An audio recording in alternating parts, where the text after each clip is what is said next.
O Ministério Apostólico De Volta à Palavra apresenta De Volta à Palavra, com o Bispo Alexandre Rodrigues.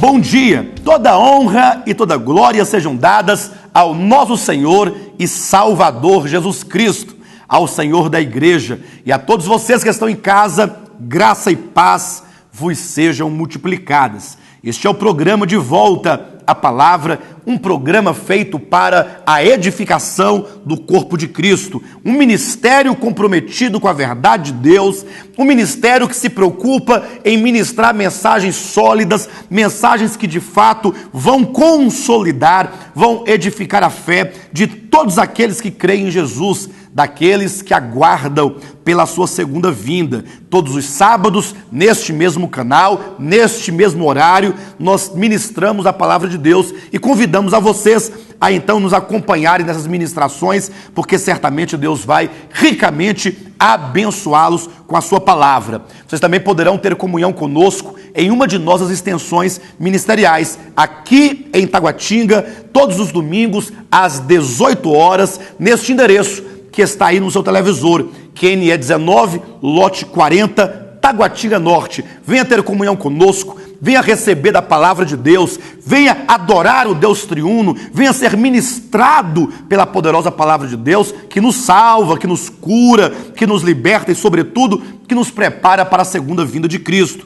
Vocês também poderão ir a uma de nossas extensões ministeriais, aqui em Planaltina, do Distrito Federal. Anote o endereço. Todos os domingos em Planaltina, as reuniões acontecem às 19 horas. Anote aí o endereço. Quadra 5, Conjunto G, lote 40, Vila Buritis.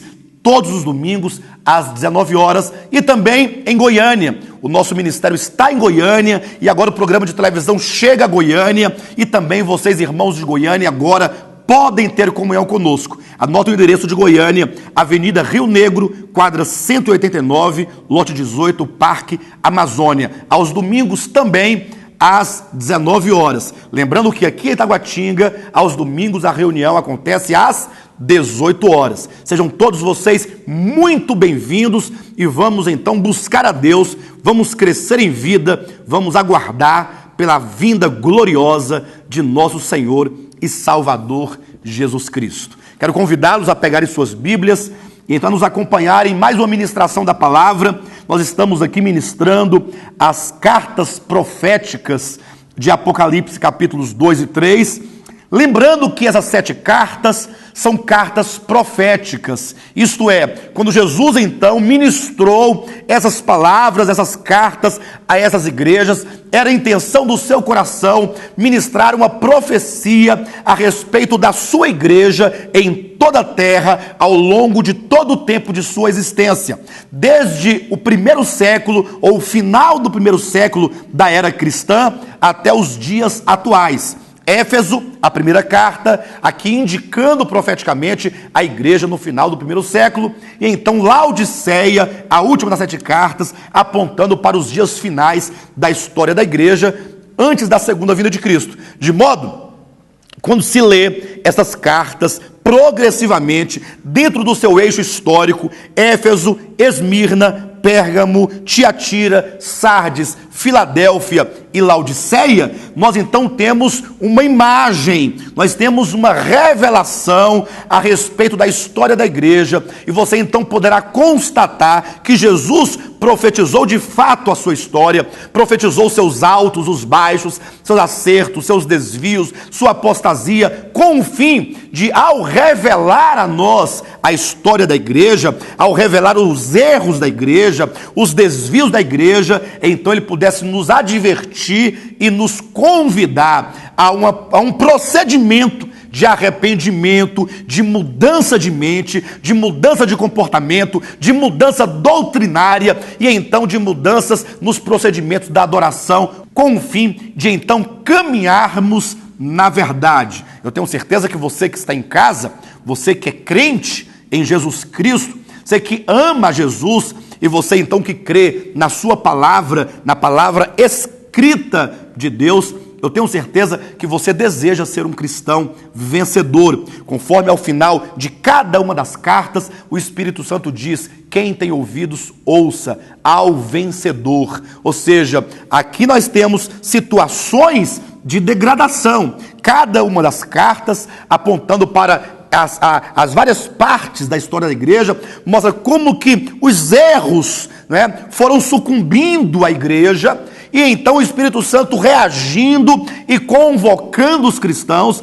aqueles certamente que têm ouvidos para ouvir, para uma reação. O Espírito nos chama a uma reação. Você que está em casa, meu irmão, você que está em casa, minha irmã, em o nome de Jesus, o objetivo dessas ministrações é permitir que essa palavra profética chegue à sua casa, chegue ao seu coração, que você tenha então uma visão clara a respeito da igreja, que você então desenvolva um espírito crítico e então um espírito reflexivo, e mediante o poder do Espírito Santo, você então possa reagir diante da palavra de Deus, reagir diante do cristianismo decaído, degradado e apóstata, conforme nós podemos ver nos dias de hoje, e então reagir para uma vida autêntica, reagir para uma vida em conformidade com a palavra de Deus. Depois que nós falamos sobre Éfeso, a igreja do final do primeiro século, e então Esmirna, a igreja do segundo século, e Pérgamo,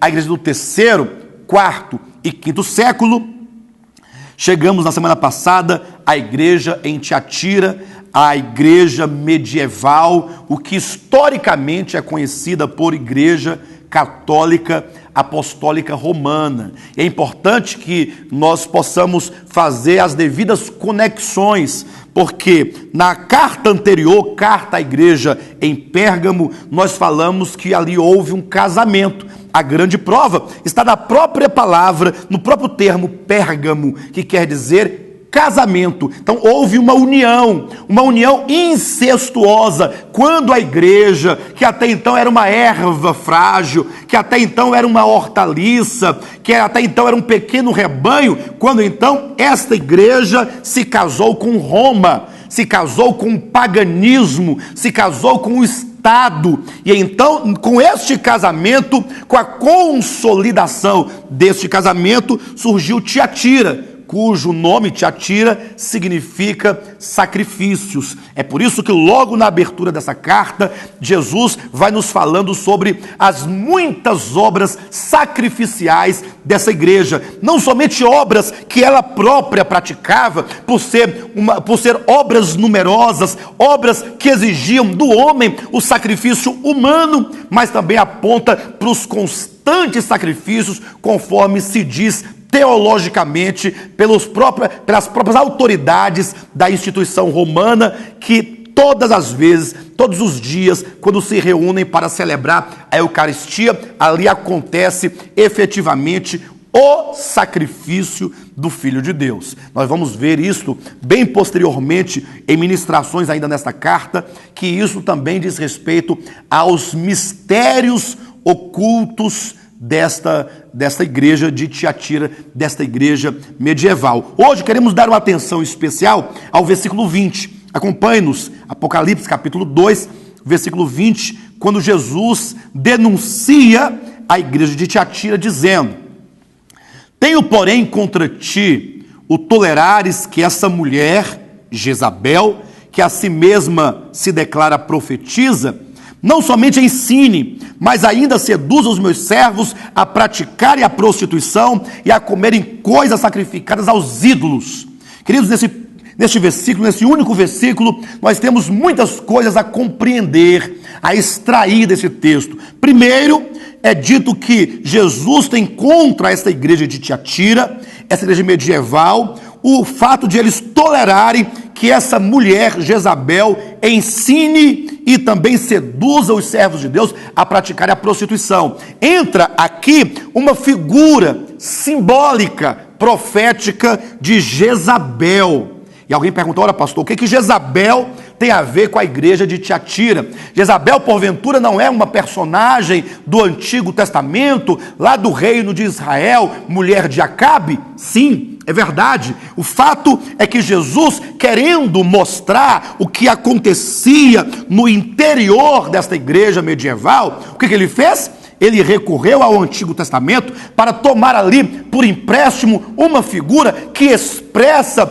exatamente o procedimento e o comportamento pecaminoso desta igreja medieval. No caso específico, histórico, lá de Acabe, a questão é a seguinte: Acabe era rei de Israel. Como tal, ele deveria trazer o governo de Deus ao povo. Ele deveria conduzir o povo de Deus à lei de Deus. Deveria conduzir o povo aos juízos de Deus, aos mandamentos de Deus. Deveria instruir o povo na palavra de Deus, para que assim o povo de Israel pudesse viver a verdade. Afinal, Israel era o povo de Deus do Antigo Testamento, era um povo com quem Deus tinha uma aliança no Monte Sinai, era um povo aliançado a Deus, que era servo de Deus, que deveria, teoricamente, servir a Deus segundo a sua vontade. Mas quando então Acabe, rei de Israel, se casa com Jezabel, uma mulher sidônia, então logo ele perde o governo do povo de Deus e Jezabel assume a liderança, e então Jezabel começa a trazer para o seio da nação de Israel toda a idolatria e o paganismo das nações ao redor de Israel. Foram trazendo os ídolos, os deuses pagãos, e foram se instalando dentro de Israel, de maneira que não somente eles trouxeram os ídolos, mas agora eles divulgaram, propagaram, e então eles seduziram ao povo de Israel a servir a outros deuses, de sorte que o governo de Acabe sobre Israel foi um tempo de profunda apostasia. Primeiro, porque Acabe permitiu que Jezabel agora tomasse a direção, tomasse o governo, e então trouxesse ao seio do povo de Deus aquilo que era perverso e aquilo que era pecaminoso.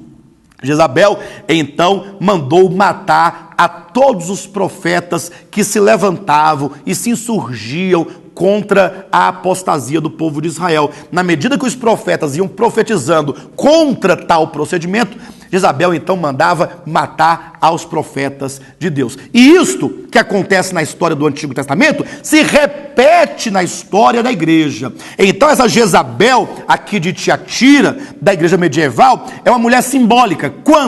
Quando a igreja de Jesus Cristo, ela simplesmente deixa de se submeter ao senhorio de Cristo, deixa de se submeter ao governo de Cristo, à autoridade de Cristo, e isso tudo mediante a palavra dele, ou seja, deixa de dar ouvidos ao cabeça da igreja ou de ouvir a sua palavra, para então permitir que essa mulher simbólica, esta mulher pagã, introduza no seio da igreja também o paganismo. E aqui há de se considerar, é certo, que durante a Idade Média, a igreja cristã, ela agora passou a absorver o paganismo das culturas pagãs. Muitos elementos pagãos entraram para o seio da igreja medieval. E isso não é algo de que se fala sem conhecimento ou de acusações de pessoas que de alguma maneira se opõem à igreja católica apostólica romana. Não, mas isso é dito por eles mesmos quando se orgulham sabiam de falar que a igreja, ela foi sábia em transformar todo aquele paganismo, ou em colocar uma roupagem cristã sobre o paganismo. Ou seja, trouxeram, por exemplo, a prática do Natal. Nós estamos no mês de dezembro, logo terá a chamada festa cristã do Natal, do nascimento de Cristo. Ora, mas somente alguém que certamente não tem o devido conhecimento da história é que acredita que Jesus tenha nascido no dia 25 de dezembro. Jesus não nasceu no dia 25 de dezembro, muito menos podemos tomar toda essa parafernália que se faz de iluminações, né, e de decorações chamadas de Natal e relacionar tudo isso com o nascimento de Cristo. Basta que você faça uma consulta nas melhores enciclopédias e ali você perceberá que o dia 25 de dezembro, o solstício de inverno, a festa do Natal, tem as suas raízes no paganismo histórico, lá no paganismo antigo, da Mesopotâmia, do Egito, de Babilônia e assim da Grécia. Ou seja, o paganismo foi trazido para o seio da igreja e, ao se instalar dentro da igreja, recebeu uma roupagem cristã,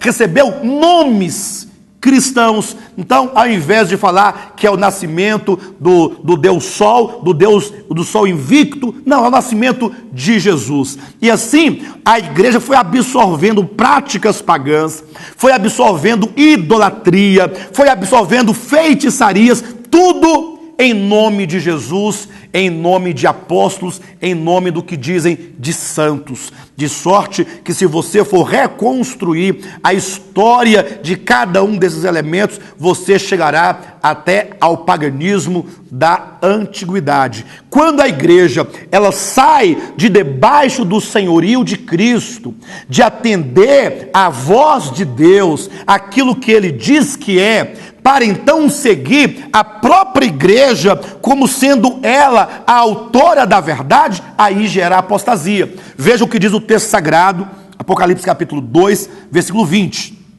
Tenho, porém, contra ti o tolerares que essa mulher, Jezabel, que a si mesma se declara profetiza. Ou seja, logo a igreja medieval se autodeclarou profetiza. Ou seja, Deus fala por meio da igreja. O que a igreja fala é absoluto. O que a igreja fala é a verdade. Ninguém pode discutir contra a igreja. E aí na história, nós temos aí toda a história para verificar. Aqueles que se levantaram contra a falsa voz, ou pseudo-voz profética da igreja medieval. O que aconteceu?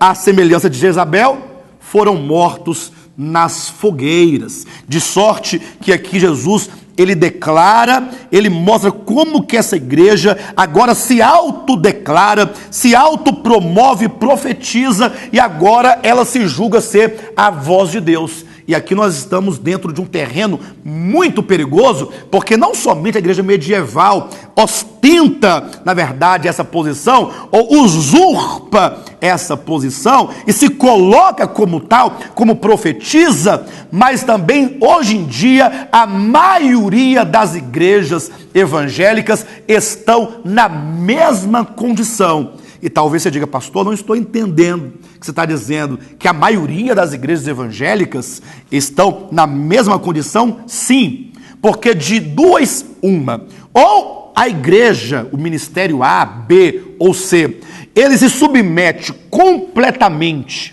ao senhorio de Cristo, a ouvir a sua voz, a seguir a sua palavra. Ou seja, ou a igreja, ela tem a Bíblia Sagrada, a palavra escrita de Deus, por única regra de fé e de prática, de doutrina e de procedimento, ou então, certamente ela vai colocar de lado a escritura, e então ela própria é quem vai determinar, que vai ditar as regras, que se autofaz, profetiza, dizendo da cabeça dela, do seu próprio coração, o que é e o que não é, como é e como não deve ser as coisas. De sorte, então, que cada um de nós devemos nos posicionar. Verifica um texto da Escritura, Abra sua Bíblia na Epístola de Paulo aos Colossenses, no capítulo 2, e veja só o que Deus nos fala a esse respeito mediante o seu apóstolo. Capítulo 2 de Colossenses,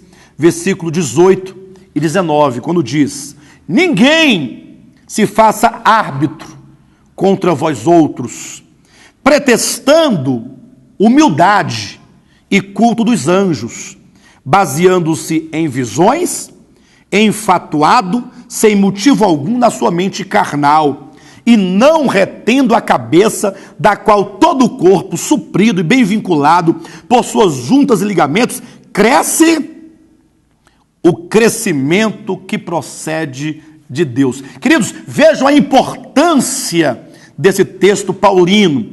Ninguém se faça árbitro contra vós outros. Isso porque já no primeiro século se levantavam pessoas com o fim de dirigir o povo de Deus e então de determinar o que ou como o povo de Deus deveria servi-lo. E eu pergunto, como é que a igreja deve servir a Deus hoje, em pleno século 21? Como deve ser a liturgia da igreja? Como devem ser as orações da igreja? Como devem ser as reuniões da igreja? Como deve ser o louvor da igreja? Qual deve ser as prioridades da igreja? Ou seja, como nós podemos julgar e como nós podemos então identificar práticas e doutrinas saudáveis numa igreja verdadeiramente cristã? Só tem uma maneira: ou você vai à Escritura para verificar se cada uma daquelas doutrinas, se cada um daqueles movimentos, se cada uma daquelas práticas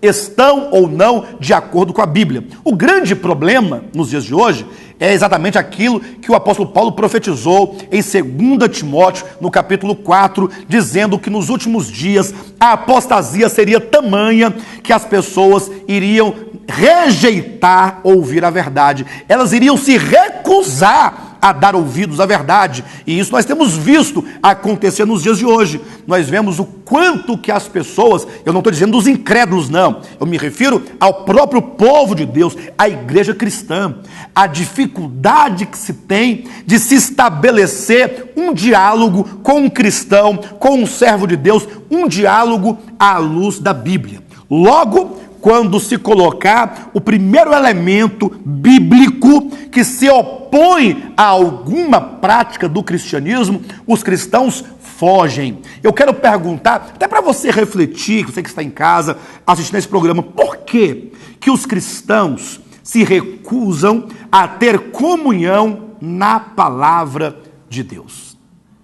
Por que quando surge aos ouvidos da cristandade um tema supostamente novo, eu digo supostamente novo porque na verdade não o é, na verdade são temas bíblicos, é novo para uma cristandade de um tempo que não lê a Bíblia, é novo para um povo que negligencia a leitura da Bíblia Sagrada, para então darem ouvidos aos mestres que, cheios de ganâncias, coçam ou fazem coceiras nos seus ouvidos. Veja que a Bíblia diz, então, que nós não podemos nos submeter a nenhum árbitro, a nenhum suposto profeta, a nenhum suposto apóstolo, a nenhum suposto bispo, a nenhum suposto pastor que não se submete a Cristo como cabeça. Ou seja, seja você profeta, seja você apóstolo, seja você pastor, seja você bispo, seja você o que for. Eu não estou aqui agora falando desses títulos. Eu quero saber quantos se colocam na condição de conduzir o povo de Deus, precisa submeter-se a Cristo como o cabeça. Ou seja, os líderes não pensem, é porque é o homem de Deus, é a mulher de Deus. Não, você não tem que colocar o homem de Deus acima de Deus. Você tem que ter Deus em primeiro plano. E o homem só é homem de Deus se primeiramente ele próprio se submete a todo o falar de Deus. Porque se o fulano, ou o ciclano, ou o beltrano não se submete a toda a palavra de Deus, como é que pode se considerá-lo um homem de Deus? Certamente não. Certamente é uma usurpação, como aconteceu com Jezabel no Antigo Testamento e com a Jezabel profética na Idade Média, quando a igreja já não ouve mais o Senhor, já não dá mais ouvidos à voz do Espírito, para então seguir as orientações de uma igreja pagã. De sorte que hoje em dia nós temos que decidir. Veja, ninguém se faça árbitro contra vós outros. E a questão aqui é muito importante, porque estes que se fazem árbitro, esses que se colocam como líderes dizendo Deus falou, Deus disse, tem que ser assim, essa é a vontade de Deus. Qual é o caminho que eles utilizam? A Bíblia Sagrada? Não. Eles dizem, não, eu sonhei. Não, eu tive uma visão. Não, Deus me revelou. Mas vejam que a questão é, será que essas visões, estes sonhos, essas revelações, elas não estão em oposição à Bíblia Sagrada? Por exemplo, recentemente, e até então ainda existe, mas tinha muito vigor até alguns anos atrás, um movimento que levava as pessoas para um retiro espiritual e ali mandavam que elas escrevessem em papéis todos os seus pecados, desde a sua infância, tanto quanto eles se lembrassem dos seus pecados, para então, em seguida, queimar esses papéis numa fogueira. Isso é um equívoco, porque a Bíblia diz o quê? O sangue de Jesus Cristo, o seu Filho, nos purifica de todo pecado. E, portanto, nenhuma prática inventada pelos homens é capaz de efetivamente purificar o homem de seus pecados. Não, pastor, mas isso é apenas um ato simbólico, né? Para que a pessoa possa se sentir livre dos seus pecados. Quando virem ali os papéis queimados, elas vão se sentir livres daqueles pecados. Queridos, o que deve gerar fé e certeza no coração do povo de Deus quanto ao perdão de pecados ou qualquer outra coisa, deve ser a palavra de Deus. A fé vem pelo ouvir e o ouvir a palavra de Deus. Eu não posso criar uma prática que vai de encontro à Escritura com o fim de gerar fé nas pessoas. Não. As pessoas estão precisando de ouvir a palavra de Deus, de serem ministradas pela palavra de Deus, sobretudo a palavra de Deus escrita no Novo Testamento, os 27 livros do Novo Testamento que falam a revelação de Cristo, de sua vontade, de sua obra e de seu supremo propósito. Então nós vemos aqui em Apocalipse, em carta à igreja em Tiatira, esse aspecto da igreja, essa apostasia. A apostasia da igreja medieval acontece exatamente quando? Quando a igreja deixa de se submeter ao senhorio de Cristo, ao governo de Cristo, na sua palavra, para se autodeclarar profetisa, para então se colocar como porta-voz de Deus, como se Deus falasse por intermédio dela, ao mesmo tempo em que negligencia o governo de Deus, o encabeçamento de Deus. É preciso que a igreja do tempo presente, ela possa se voltar à palavra.